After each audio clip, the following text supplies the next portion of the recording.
নমস্কার বন্ধুরা, সকলে কেমন রয়েছো? আমি কিন্তু খুব ভালো রয়েছি আর আশা করছি তোমরাও সকলে খুব ভালো রয়েছো। তো আজকে সকাল সকাল উঠে পড়েছি, কারণ আজকে রাখি পূর্ণিমা। আর সকাল সকাল উঠেই কাজ টাজ গুছিয়ে তাড়াতাড়ি বসে পড়ছি রাখি পরাতে। তো তোমাদের সাথে আলাপ করিয়ে দিই, এটা আমার একমাত্র ভাই, ছোট্ট ভাই, আমার থেকে অনেকটাই ছোট। তো সমস্ত আদর আবদার সব কিছু আমার কাছেই করে থাকে। তা যাই হোক, তাই জন্য তোমরা দেখতেই পেলে আমি দুটো রাখি বেঁধেছি, কারণ ওর প্রত্যেক বছরের আবদার থাকে যে দিদি তুই কিন্তু আমাকে একটা করে ফুলের রাখি বাঁধবি।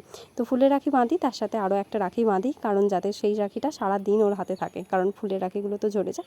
তো যাই হোক, তারপরে আমি ওকে আশীর্বাদ করে দিলাম এবং তারপর একটা গিফট দেওয়ার পালা তো থাকেই।